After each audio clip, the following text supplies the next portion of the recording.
adult beverages are poured, the kids are asleep. Welcome to New Dad Gaming.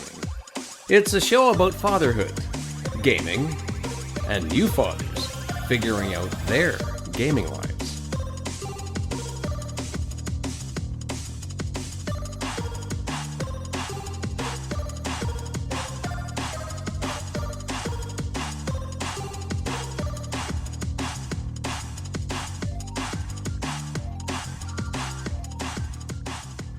My name is Trevor, and I have a 9-year-old and a 7-year-old. And I'm Jeff. I have a 14-year-old and an 11-year-old. Each week, we try to show that just because you became a dad Does not mean it's game over.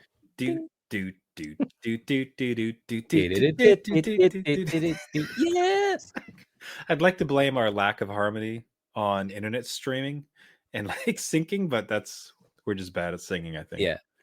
So for anyone watching the video, apology for our faces, but besides that, we are decked head to toe in Nintendo regalia. We had just come from Dad's Night In, an event that Nintendo has. We've had the pleasure of attending this a few times. Yeah. And always so honored to be so. Like, it's really fun. The team at Nintendo treating us so well. And it was great to see. So they were reviewing some of the biggest releases they had. We talked about Zelda. We talked about the upcoming Donkey Kong, Dragon Quest 2 remake.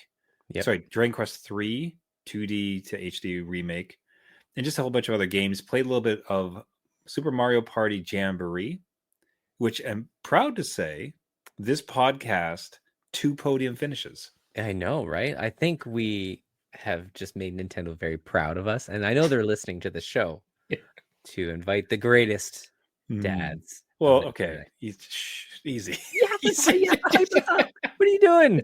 Don't minimize this. We won. The very grateful dads that are super. I'm trying to say, like, we're taking shots now at other podcasts.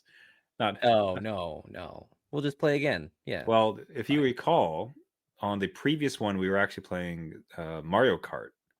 Yes. And one of the, if you remember the name, please say it again. But because I'd love to shout out his channel. But he was a professional Twitch streamer, and it's all Mario Kart, and it was horrific. This guy was so good. Yeah. It's not like, even. You would swear it's old school, where you would claim it like the person's cheating because he was just that great. Yeah. But it was all legit. Just, it was amazing to see. So that's why I'm just a little cautious on being too blusterous about our victories. Anyways, huge thank you to Nintendo. They sent out a little bit of swag. It was great to see that. To see the upcoming titles. And if anything, it's kind of like the continued commitment they have to family gaming.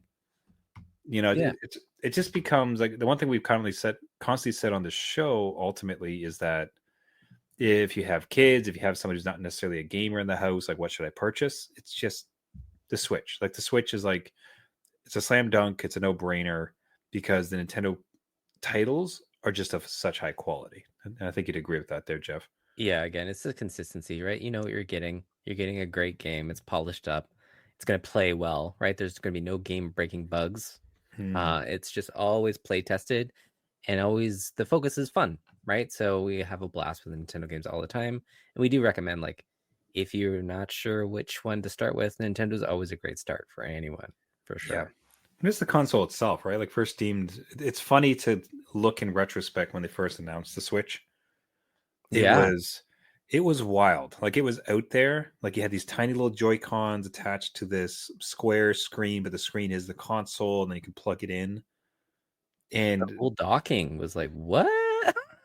Like, what is this thing? And yet, in the fullness of time, like, it just ended up being so flexible, so fantastic. Because if you want to play on the big screen with the entire family, add some Joy-Cons, off to the races.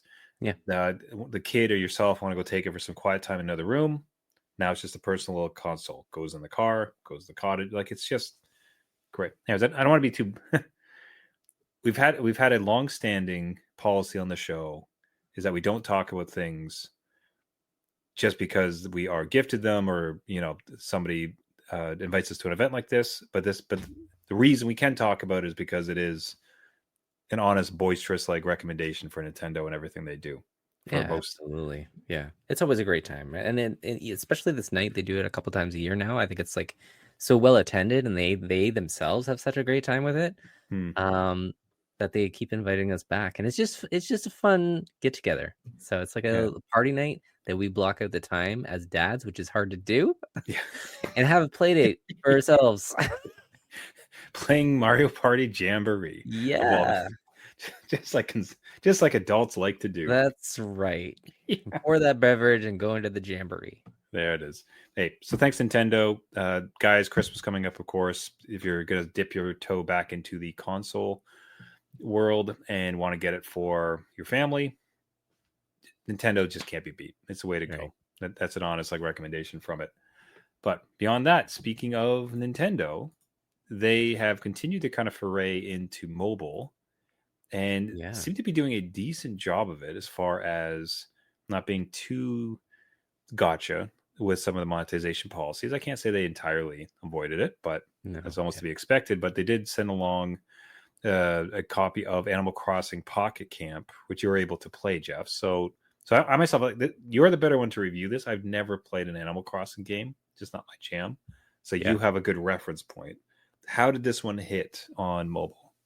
Yeah, so this one came out a while ago, probably a year ago, as like a free-to-play title.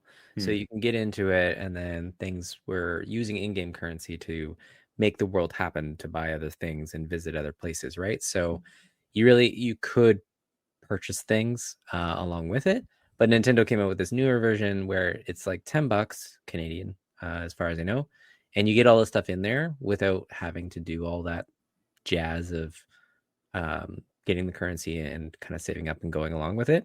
So my kids love Animal Crossing on the Switch itself. And so when this initially came out, it was the perfect game to play when you're in like the dentist's office or the waiting room, like very chill, relaxing game, not too stressful, right? It's just Animal Crossing is very like lazy, relaxed kind of game.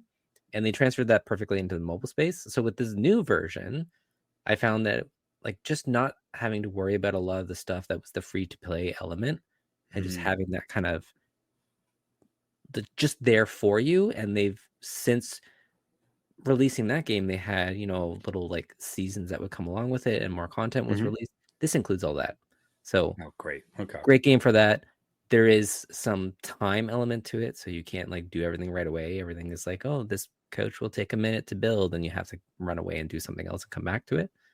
But again, kids have no sense of time, so you can give this to them and not have to worry. Now, to be honest and kind of not call them out necessarily, but to, apply the same standard, can you pay to speed up that transaction? So if it's going to take a minute, you can pay real world money to speed it along. So as far as I know, in this version of it, you can't pay real money to speed it up, but you do need to earn the in-game currency to speed up. So you can't just build everything immediately. You still need to use the in-game currency that you can earn through the games and time itself. But as far as I know, you can't pay more extra dollars. That upfront fee is already done. So it's the $10 entry fee. Excellent. So you can't. So if I wanted to speed run it and I really want to get this thing built, I can't spend like $5 real money just to make it happen. No, as far as I know, no, there's no way to do that. You just need, I think they're like leaves in this or whatever the currency is to speed it up. So you should be pretty safe. I haven't got tons of time into it. So if it changes later on, I'll let everybody know and be like, hold on, lock down those in-app purchases. But as far as I know, no, there's nothing in there. So that is great. Like that really helps with being able to recommend this, because anything with that kind of gotcha type of components where it just, especially introducing it to youth, it's like, hey, youth, you have plenty of patience. I'm sure this isn't going to just smack you in the face and you're going to try to find some way to get currency. So it's nice to see that they would release just a complete package and pass it along. So awesome. Thanks for that copy of the code. Looks like a good entry into this series. And especially if you have it on your phone, you're waiting with your little one, as you said, at the dentist or anywhere else like that, seems like you'd while away a few minutes, make the wait a little bit more bearable. Yes, absolutely. So let's take about the hardest pivot we possibly could. Let's do it. Me too. Because what we had Black Friday and Cyber Monday just pass. Right. And with it comes the opportunity to grab games. And perhaps a couple for the kids, but more likely a couple for the dads. Yeah. So, Jeff and I aren't made of stone. We're simple humans. We get like compelled for a good deal. And wouldn't you know it, both of us ended up grabbing a couple titles on Cyber Monday. There it is. Yeah. And want to discuss some of those pickups. And for any gaming dads who listen, we'd love to hear what you picked up. And just in case the sales are still going on, you can let us know. But if you can reach out to us at New Dad Gaming on all the socials, newdadgaming.com. We'd love to hear from you. Leave a comment on the show even. Whatever you did pick up, we'd love to kind of hear your review of what other gaming dads are out there based on the sales. So why don't you go first? You decided to, thanks to a deal, dip your toe into my favorite space sim. Yes, I blame you. Right? This is one of those things where like So we sell each dangerous. other on games. This is what this show is really for. Yes, Elite Dangerous. Trevor goes on and on and on about space trucking in space and delivering and just chilling out in the depths of the universe. So yes, this thing was on sale and was also offered free through Amazon Prime Gaming, which I just have. So it was great to jump into this thing because it's always been on my wish list. I have played it before, I think on console, but never purchased it. So to get this going, again, plays beautifully on the Steam Deck, and it is perfect on there. I could go into some sci-fi space trucking. It's so amazing. I'd be curious if the mods come over to the Steam Deck. So I'll be honest, I tend to enjoy the stock standard version of it, and I also use VR as much as I can with it. So I prefer not to, mess. I'm concerned that some of that would like kind of mess with the virtual reality rendition of it. That's true. Two that would be of interest to you, I believe, is you had mentioned that you hate the orange. I don't know what it is, but I do not like that orange. I don't know what it is, but yes, I'd like to change it. For anyone who's seen the game or looks up the game, the cockpit of the spaceships inside Elite Dangerous are very aggressively orange. They're just always orange. Like everything is orange. However, there are some very simple mods, and I think it might even just be a program because that is literally a hex code just in a file. Oh, perfect. So you can either just go to the file and then choose like a nice blue. And you'll often see that with people who stream it is they have kind of like a nice purple or blue or something like that. Or I think there's even like a little program or a mod, and then you can just choose your own adventure for it. The other one that I thought of you for was if you want to stream some Netflix or some anime, maybe like Attack of the Titans, while you're space trucking on those longer journeys. Okay. There's a mod that you can include that has like a little TV screen that sits in your console. It gets so much better. Okay. All right. So while you're space trucking, which is the best part, is that they built a game where they try to impose upon you some sense of the size and distance of space. Yeah. Where it's like, look, we're not going to have it take an hour for you to go between stars, but it's going to take a little bit of time so you can appreciate the vastness of space. Yeah. But if you're doing it a ton, especially if you go on an exploration mission, which is just go to the black and there's absolutely no stations or anything to see. Right. You can just have a little screen, and the whole time it's streaming videos. So you're in your little space truck and you're watching a couple videos on the side and just enjoying the empty black void. That is fantastic, especially being on the Steam Deck. If it works, I could literally play in front of a TV and have the TV in game. There you go. With, that little window happening. So perfect. Oh, that was amazing. So let's hop to one that I picked up. I've been looking at this one for a while. Ever since I knew that it came to PC, and this is Spider-Man. So the new release from Sony, so number one. Because I had watched with envy all these like the gorgeousness of this game, how much fun it looked like as far as like whipping around. Like it seemed like such a phenomenal implementation of the swinging mechanics in an open world. And but it was on Sony, it was on PS4, PS5. And I will say I did have a small taste. I did play. We on this podcast had tested the PlayStation streaming service. Oh, okay. And for the month that I had it, I did dip into Miles Morales. Right. A very short little period of it, but even then it was like, oh, this is good gaming. Man, this is like this is gaming at its core. And anyways, it came up, it was like $30 for Spider-Man 1, the Sony title, and just fantastic. Like, my God, is it so much fun. It's like cinematic, stunning and gorgeous. You feel so powerful and connected as Spider. Like, they've done the video game thing where you get to feel like you are Spider-Man. It is that entire power fantasy of it.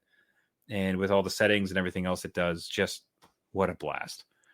Absolutely. And I will say, from a gaming dad perspective too, my kid has beaten this thing like 3 times. Like, not a problem. I think even on the hardest difficulty. Because it's got that Arkham Asylum, like the Batman. So you have the Spidey sense that goes off before somebody hits you. So it's very easy, easy to get into, but difficult to master. So it is great for kids if you allow them, just the physical violence of stuff and being Spider-Man and going around saving people. So it is pretty easy to get into. I'll say that even with the first, if you think about the first scene, which, this game's old enough, I don't care about spoiling it. Like, you're fighting Fisk and you're in his building, and I don't want to call it, like, it's not terrifying, but it's very intense. Like, it is an intense fight. There's a lot going on. There's some gunplay. There's not a lot of like blood or gore or anything like that. So as far as like kid violence, it's very much just a Marvel movie, like that level of it. That's a good point, because my kid just skips those scenes. So as I mentioned before, they do care about the story. Man, that is so cool. I know they don't. Nothing. Yeah. No. Anyways, awesome pickup. I'd recommend it for anyone who had a PC and had to skip it because they aren't on the PlayStation wing of it. Man, what a great title! That was like $30. Now you got a little taste of space trucking. I did. You didn't get enough. You had 2 additional. Which, by the way, I have both these as well. Because once you get in, you want to see vastness of space, buddy. Yeah. But you picked up not 1, but 2 additional space titles in addition to Elite Dangerous. Like, my word, man. I know. I don't know. I got a taste for it, and I had to just continue. I love space as much as you. Well, maybe not as much as you, but like, I like being in the vastness of space, and I really like dogfighting with other like units and seeing sparks fly off and smoke trails and whatever else. Just fun laser battles in space. Everspace 2 was one that was highly recommended by the community. So got out there, and just there's a demo for it on Steam for anyone that's just wary about picking it up, but will absolutely recommend if you are into space dogfighting, right, with your ship, and you build it like an RPG. You get like new weapons and armor and shielding, and you have to make little choices, and the whole like universe is kind of open world to you. This is the game. Everything is a side mission, which, just be wary of that. There's lots of side missions going on, but it's just so much fun to fly around and just do these little battles. Some happen scripted, some don't. And the size and scale of this thing, this is one that I think I will spend some time on. And again, we'll plug that it works perfectly on the Steam Deck. So I am just in space portably.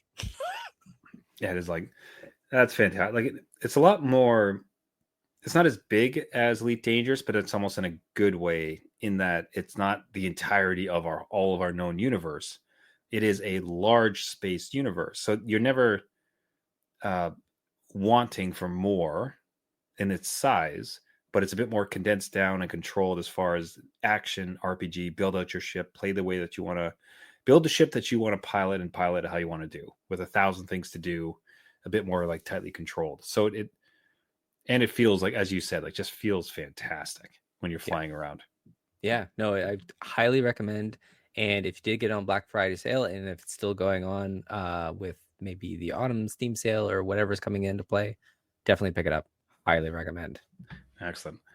Now, but you didn't stop there. It's like, I didn't. I got addicted. Now, this one, I couldn't believe you got this one, because I had picked up this one purely for the space VR angle of it, only to learn that you got it as well. You picked up another space game, Jeff.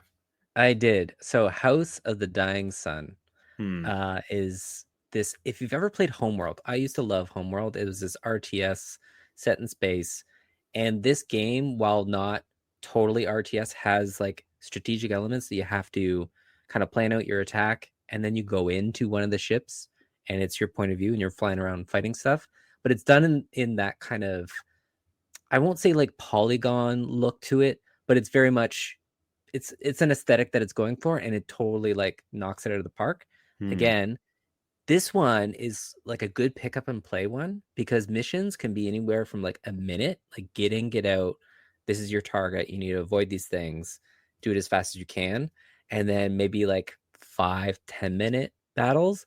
And you just go around the map, right? There, you go back to a map screen and you pick your next mission and blah, blah, blah.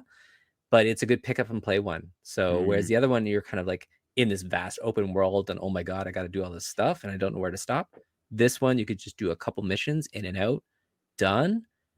I would love to do this in VR, because the community recommends playing this in VR. So you have to tell me if you boot this one up, like, Jeff, get a MetaQuest. Like, just do it. You'll love it. Hey, Jeff, you need to say, hey, real quick, you need to spend $600 for plastic that goes on your face. Let's go. I mean, I'm there with you. I'll be in space. That's the only way I can get there. So now for this, I did have one interesting experience. I'd be curious if any of the gaming dads listening have had the same. These type of games do lend themselves in a way to spectating. What I have found is that both my sons are actually fairly interested in it, more towards like Elite Dangerous is one I have on the screen more often. But there's something about space and spaceships and then gun battles, and because what happened, like I was booting up to make sure it'd work on my system, and then my kid wanders in and wonders what it's about. It's like, hey, well, check it out. It's a space game, and we're going through the ships and everything. It's like, oh, cool, let's go fight somebody. It's like, okay. So I like built out kind of a fighter, and then just went to you can go to a beacon, and then you could just like find people who are wanted and kill them space style. Yeah. And he was all about it. Like he's my little co-pilot, like prompting me on. It's like, get another one, let's go. Like he was having a fantastic time. So that was really fun, because it at the same time, I think it was, I don't know if he knew it was like during just a week and he's not allowed to play games, so he didn't bother asking, or if he saw how hard it is to control the ship. He's like, you know what, you just do you.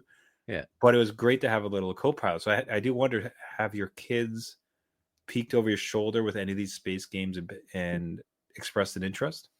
Yeah, so I will say that when I loaded up Elite Dangerous, Everspace 2 and docked it to the TV, my 11-year-old came in and be like, oh, this looks cool, right? Like, just the way it was snap, it's so great around, like, yo, go get them, right? And so, like, again, like you were saying, and like your own little cheerleading crew, like, go get them, you can do better, blah blah blah, right?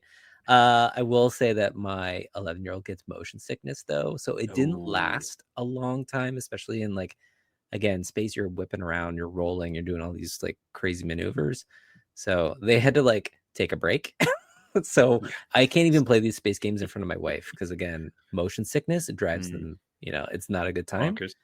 But my kid just came in and loved the space game. My 14-year-old could care less, but my 11-year-old was all about it. So I did have a co-pilot, at least for a little bit. So I'm there with you. It was a good time. It's a good feeling to have that. Yeah. I don't know if it's because space and all kids just seem to love astronauts, stars, spaceships, or what. But like I have found that, and I was curious to see if you had the same. Yeah, and would be curious from gaming dads out there if they've had something the same. So, hey, give us a shout there, gaming dads, at New Dad Gaming, newdadgaming.com. Now, in addition, you had also picked up, the next one for Mob Factory. Yeah. I'm going to speak now. That's going to be purchased, or is purchased already for the kids? So that's already purchased for my 11-year-old who asked for it, which is great. They give me my list, and during Black Friday. In the guise of like Christmas? Pardon? Yeah. Oh, okay, perfect. So I just want to set up the story the right way. So it's like now is the time where like one of the best parts about Christmas, and might have kind of fallen off of this a little bit, where it's like, because we have Game Pass, and I think we discussed this last show, they do not ask for games anymore, because Roblox is all the games. Yes. Right? Like, just stolen IP or not, Roblox has all the games, which is great. Or we have Game Pass in the household, so it's like, look at all these games I can just get. So when it comes times for birthdays or Christmas, it's not, hey, can I have this game? I would like to have this game for I'd have one game for Christmas, please, sir. Never happens. So what excited me when you introduced this story was that your kid actually just, hey, can I please have this game for Christmas? Yeah. Which is like, yes, you can, kid. Yes, you can. So why do you cue it up? I was again surprised because my kids don't really ask for games anymore. It's more about Roblox and anything else with DLC with the games they already have. So this was a surprise. This was great. And again, during the sale, it wasn't too much money, but it was called Mob Factory. And I looked it up and I'm like, okay, I can see how this could work. It's pretty safe because I do my little due diligence and make sure, you know, what's in it kind of thing. And it's kind of like a puzzle game, tower defense thing. So I'm like, okay, cool. What I will say, so I purchased it through the sale, which is great. Steam is very, very good. I will give them props because no one else can do it on the consoles, at least. You can buy it and you can schedule the delivery. You can put a little message in there and everything's done. It's set to go. It tells you, okay, wait, it's ready. Yeah. Seriously? Yeah, I scheduled it for Christmas morning, 7:30 a.m. You can purchase. I've never heard about this before. So if you want to buy somebody a gift game, you purchase it and then say, this is for this person. Yep. But don't let them have it until this day. Correct. That is so cool. And time. Yeah. So it's gonna be Christmas morning at like 7 because you don't want them to wake up too early. That's crazy. Yeah. I had no idea. It's a great system. It's just something that should happen on all the consoles, everything, because it makes your life as a dad that wants to buy games for the kids very like just easier. Like again, one even just purchase. I was purchasing stuff for myself, had it in the cart for this, you know, a gift for a game. It's not like a separate purchase either. You just say, this is the Steam user ID. This is the delivery date and time. Here's a little message. Merry Christmas from Dad and Mom. And you're done. That's it. And it's going to be delivered. Perfect. What did you get this? Do they have some sort of especially if it was on like an iPad or if it was on, well, iPad doesn't have Steam, but if it was on the Steam Deck. Yeah. Like if there's some sort of like unwrapping animation. Tell you what, so what Steam has to do cool. is it shows up and then the left and the right joy controller sticks are like hands and like you slowly get to unwrap it before you can play it. I think that's the next step. Yeah. They will probably do that. There again, Steam will listen to this show. Gabe Newell is just like, oh yeah, what's New Dad Gaming talking about? So yeah, next step. That's next level. Oh, that is so cool. Oh, hot damn. Anyway, so the game itself though, what's your thoughts on it? Is a good puzzler, like kind of gets their head thinking, nice little game. Does it scratch your itch? Are you watching and thinking yourself like you're gonna start your own campaign? It's something that I think I might play with them. So I think you can Steam family share this one, which is great. Again, we'll always recommend that their family system is great. You can share libraries across, no problem. So this is one that actually does have some strategy to it. It's not just like, I hate the clicking games. So like, I'm like, okay, nothing with the clicking. That's all you do. This one has, again, some tactical stuff that they have to think about. So, and it's pretty cutesy. So it's a pass for me. Like it's good. Like they're going to get it Christmas morning. So I was happy to see it too, that it wasn't just another Roblox game or something. So that is still on the list. I'm not saying it's totally gone, but we came, I tell you, man, we came really close this year to just giving in and buying them Robux because this year, I think I described on the last podcast where they're just in this weird age where they're too old for toys, but they're kind of too young for something like bikes are always like a winner, but I don't know, like older, like they're not like teenagers yet, but they're not young kids anymore. So they can't get toys and they can't get kind of older stuff. So they're just in this weird age. Like what the heck do you get them? And since they don't ask for games, it's like that's out the window as well. So just the fact that the fact that it is so cool to hear that your kids are asking for games. That's like awesome. Yeah, no, it was surprising too, right? Because it hasn't happened in a while. Like again, last year they didn't really ask for games. So hold out hope, Trevor. It gets better. It gets better. Better. Oh, so speaking of getting better, I just want to provide a small update on the small update on the situation I'd found myself in the previous week with I was trying to I had a scale of threatening to bribe my child based on his testing in school, because his marks had started to fall off. Like a test that came back and it was not good. We had a whole thing with the scoring, because now his scoring is like 1, 2, 3, or 4.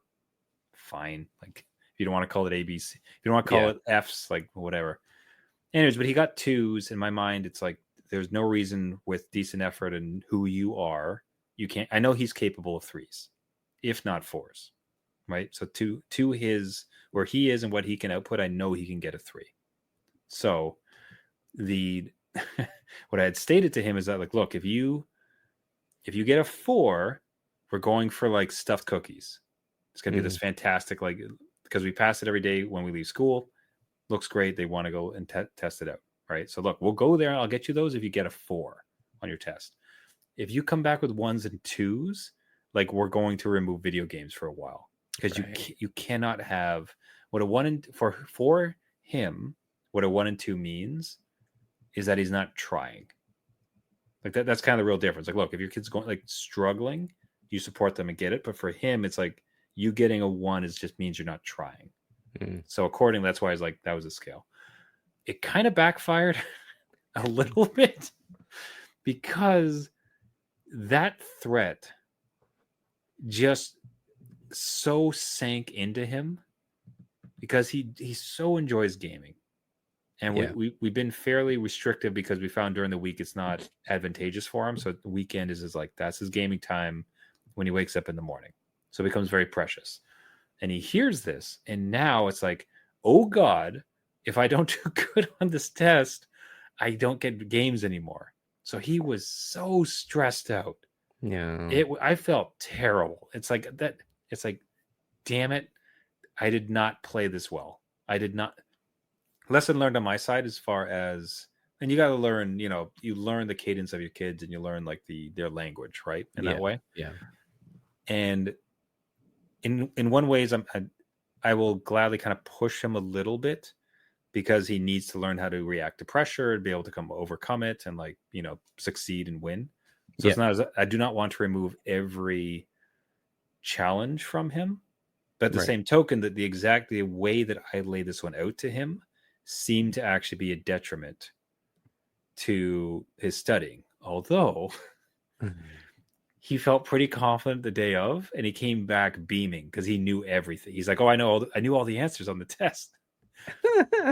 So I suppose, actually, now that I say that out loud, it did work. I'll say this, like, it's cool that it worked, but the way that it worked ultimately, like, I was not comfortable with how he was feeling, because it felt overly negative. Like I said, I almost wanted to that.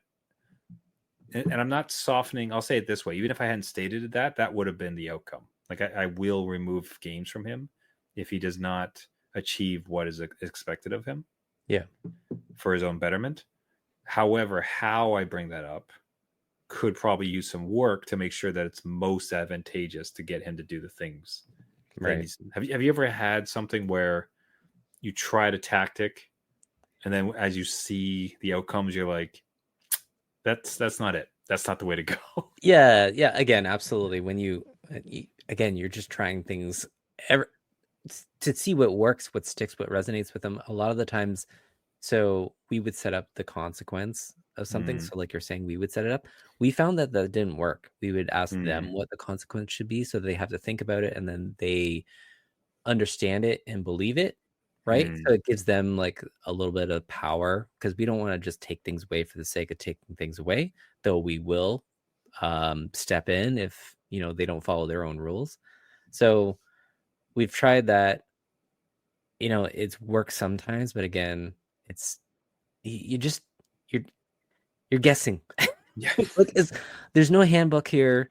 Again, you know your own kids. What we say here may not work for everyone, and we're happy to listen to others that may have suggestions, because we're willing to try anything and just see how that fits with your family dynamic. Because even having a teenager now, it's very different in terms of taking away things, because that is their now connection to friends and outside world. Like, that is their freedom, right? So we're getting into that dicey phase where I'm more worried about making mistakes, and then they're having ingrained trauma. So I think you're fine. But yeah. I suppose in some ways, I think because it did turn out so well, and I mean, he was beaming with confidence when he came back. There was a real pride in how hard he had worked, and like how ultimately when the test came, he was very well prepared for it. I don't think I'll push it so hard, but I think what's slightly good about it, I'll still, one way or the other, I'm going to approve my approach because it ultimately wasn't perfect. I can make it better.